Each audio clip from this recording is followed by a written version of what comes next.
So in this question 9.21 देखते हैं क्या कहता है। Determine the effective focal length of the combination of the two lenses in exercise 9.10। 9.10 exercise में दो लेंसेज के बारे में बात किया है। एक कॉन्वेक्स है जिसकी फोकल लेंथ है 30 सेंटीमीटर और दूसरा कॉनकेव लेंस है जिसकी फोकल लेंथ है -20 सेंटीमीटर। इन दोनों को आसपास में सटा करके क्लोज प्रॉक्सिमिटी के साथ ये इसकी इफेक्टिव फोकल लेंथ हमने फाइंड आउट की थी by using f1/f is equal to 1/f1 plus 1/f2 formula. ठीक है, अभी इस क्वेश्चन में थोड़ा सा ट्विस्ट है।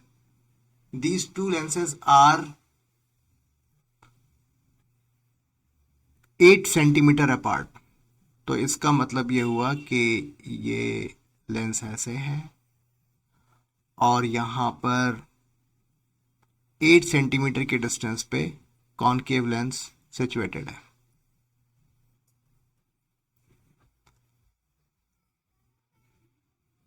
With the principal axis coincident, does the answer depend on which side of the combination a beam of parallel light is incident?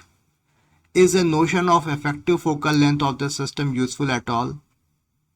तो ये कह रहा है कि find out the value of effective focal length of the system। तो effective focal length क्या होगा? 1/f is equal to 1/f1 plus 1/f2 minus d/f1 f2। ये फॉर्मूला होता है जिसे हमें यूज करना है। और फिर हम देखेंगे कि फिर पैरेलल बीम ऑफ लाइट की इमेज कहाँ पर बनती है और दो रिजल्ट्स को हम लोग कंपेयर करेंगे। 1/f f1 30 और 1/20 f2 -20 है और d की वैल्यू 8 सेंटीमीटर है। f1 f2 तो माइनस होगा, माइनस माइनस प्लस हो जाएगा, तो it comes out to be 30 × 20। तो 1/f इज 30 × 20 -10 प्लस 8, तो इसकी value I -1/300। f comes out to be -300 centimetre. यानी कि जो गिवन सिचुएशन है इसके इक्विवेलेंट हम एक कॉनकेव लेंस इमेजिन कर सकते हैं जो कि इसके मिड पॉइंट पर है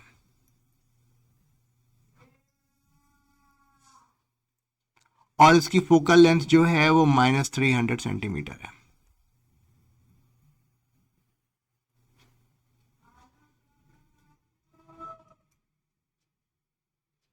ठीक है, इस तरीके से इसे हम विजुलाइज करेंगे और डजंट मैटर किस साइड से लाइट आती है, कोई फर्क नहीं पड़ता।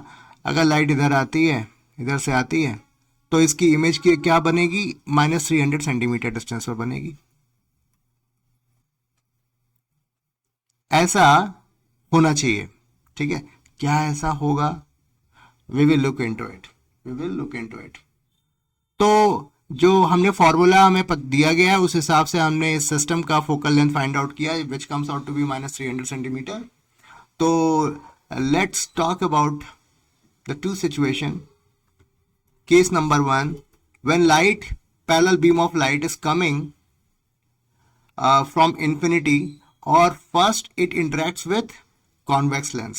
पहले ये convex lens से interact करता है और फिर उसके बाद 8 सेंटीमीटर डिस्टेंस पर सिचुएटेड कॉनकेव लेंस के साथ ये इंटरेक्ट करता है। तो यानी कि u की वैल्यू है इन्फिनिटी, तो उस केस में v की वैल्यू क्या होगी? 30 centimeter. If this beam of light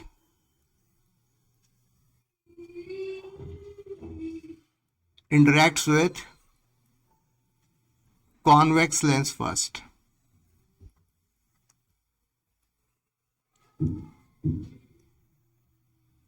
ठीक है, तो f की वैल्यू यहां पर 30 सेंटीमीटर है, तो इसकी इमेज कहां पर बनेगी, 30 सेंटीमीटर, ये 8 सेंटीमीटर है, तो लेट्स से इसकी इमेज यहां पर 30 सेंटीमीटर डिस्टेंस पर बन रही है।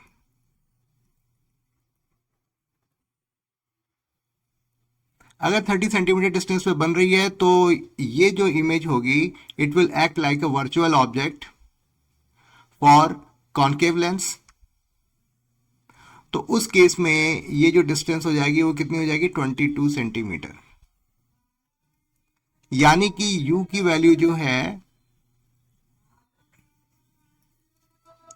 u will be 22 centimetre for concave lens. तो अब यहां पर अगेन हम लोगों ने f की वैल्यू क्या है, -20 सेंटीमीटर।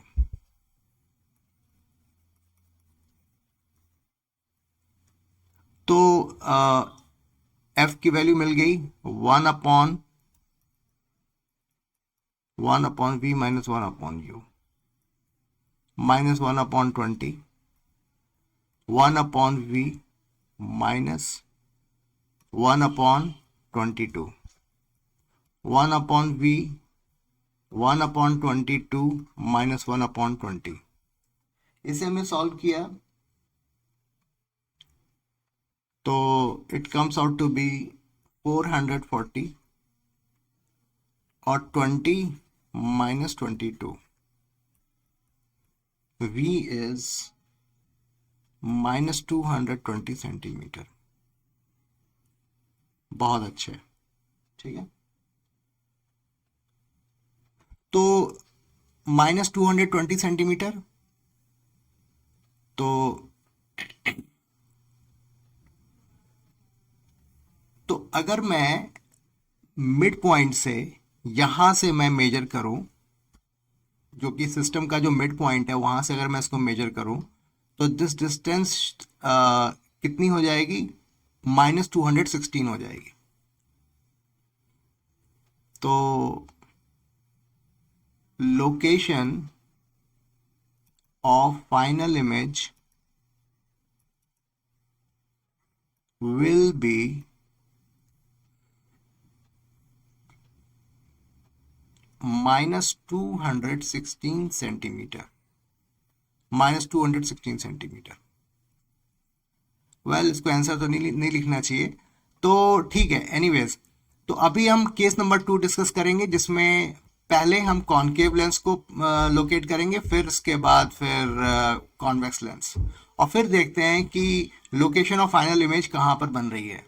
अच्छा, एक बात पक्की है कि जो हमने फॉर्मूले से जिस जगह पे एंटिसिपेट किया था जहां पर इमेज बनेगी, वहां पर तो हमें इमेज नहीं मिल रही है, वहां से कुछ अलग जगह पे इमेज मिल रही है। तो let's talk about case number 2। अगर ये u की वैल्यू इंफिनिटी है, तो जब ये लाइट इंसिडेंट होती है कॉन्केव लेंस पे, उस केस में v की वैल्यू क्या हो जाएगी, उस केस में v की वैल्यू हो जाएगी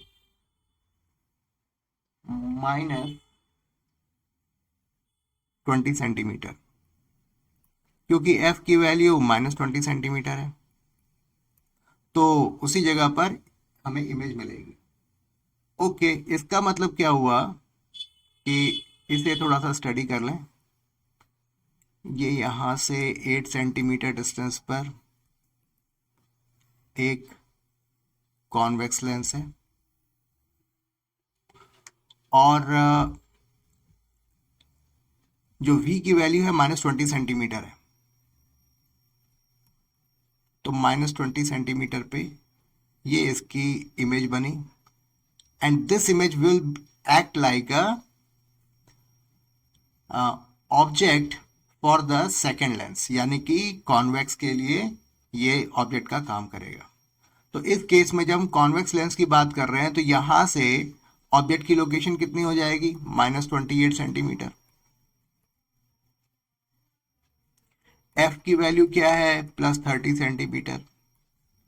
तो वैल्यू पुट करेंगे और वी की वैल्यू निकालेंगे। तो 1/f is equal to 1/v minus 1/u। तो 1/30 1/v और माइनस है तो माइनस माइनस प्लस हो जाएगा 1/28। 1/28 इसे हमने सॉल्व किया तो on solving v comes out to be -420 centimetre, -420 centimetre. तो अभी इसके मिड पॉइंट से हमें डिस्टेंस मेजर करनी है। तो this way location of final image comes out to be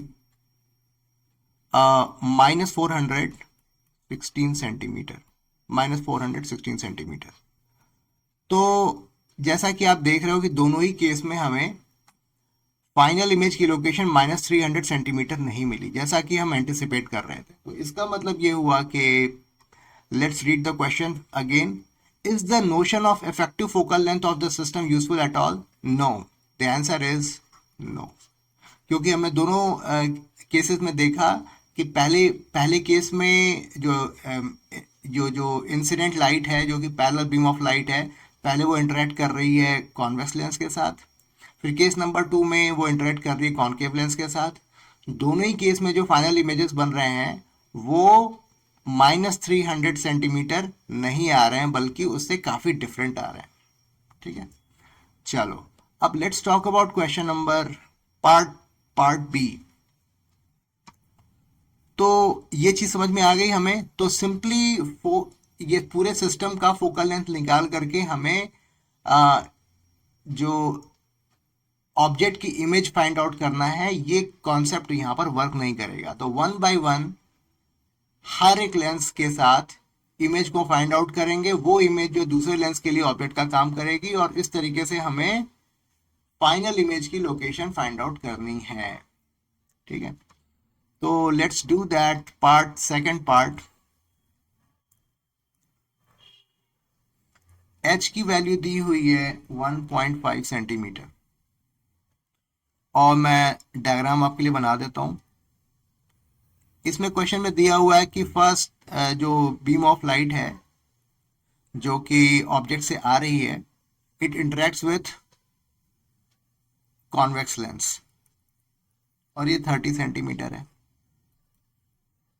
और इससे 8 सेंटीमीटर की डिस्टेंस पर दूसरा कॉनकेव लेंस है, और ये F2 जो है वो -20 सेंटीमीटर डिस्टेंस पर है। अरे आई एम सॉरी, F2 जो है -20 सेंटीमीटर है। तो पहले केस में जो ऑब्जेक्ट है वो 40 सेंटीमीटर डिस्टेंस पर लोकेटेड है, जिसकी साइज 1.5 सेंटीमीटर है। तो U की वैल्यू दी हुई है -40 सेंटीमीटर, F की दी हुई है 30 सेंटीमीटर। तो V1 की वैल्यू क्या आ जाएगी, हमने इसको सॉल्व किया हुआ है, और it comes out to be 120 centimetre. कैसे आएगा, मैं सॉल्व करके दिखाता हूँ। 1/f is equal to 1/v minus 1/u। तो 1/30 1/v minus minus plus 1/40, 1/v is equal to 1/30 minus 1/40, और यहाँ पर हो गया 120, 40 minus, I am so sorry, 4 minus 3 यानी 1/20, 1/1/120, so v comes out to be 120 centimetre. ये फटाक से हमने ये वैल्यू फाइंड आउट कर लिया। अब ये जो v की वैल्यू पॉजिटिव है, तो for second lens u will be +112 centimetre. क्यों? क्योंकि सेकेंड लेंस जो है 8 सेंटीमीटर डिस्टेंस पर लोकेटेड है पहले लेंस के। तो सेकेंड लेंस से जो ऑब्जेक्ट की लोकेशन होगी 112 सेंटीमीटर होगी, और उसकी एफ की वैल्यू हमें पहले से पता है -20 सेंटीमीटर। ठीक है, तो उस केस में हमें 1/f is equal to 1/v minus 1/u, ये फॉर्मूला में फिट इन करना है। 120 1/-20 और 1/v और -1/112। तो v की वैल्यू कितनी आएगी on solving? v comes out to be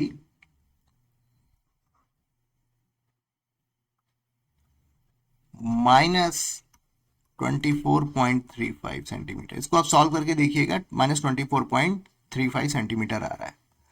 तो हमें पूछा है कि इसका मैग्निफिकेशन कितना होगा। तो m is equal to m1 plus m2, m is equal to m1 plus m2। तो m1 magnification cause by first lens and m2 magnification cause by second lens.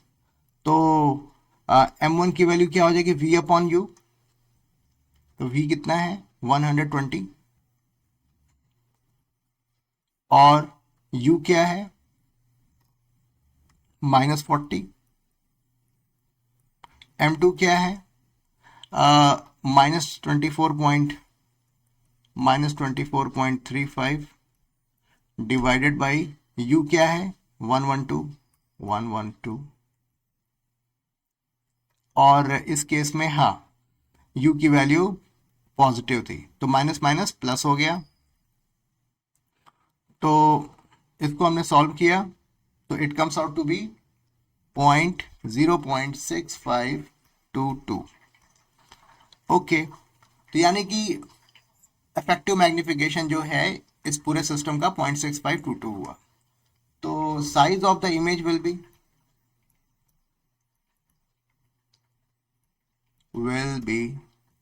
जितने टाइम्स मैग्निफिकेशन हुआ है उसको ऑब्जेक्ट के size से multiply कर देंगे। तो 1.5 सेंटीमीटर जो है ऑब्जेक्ट की साइज है, इसको 0.6522 से मल्टीप्लाई करेंगे, it comes out to be 0.98 centimetre. So this way we have got the answer of all part. So I hope ये explanation आपको समझ में आया होगा। So thank you very much for your time.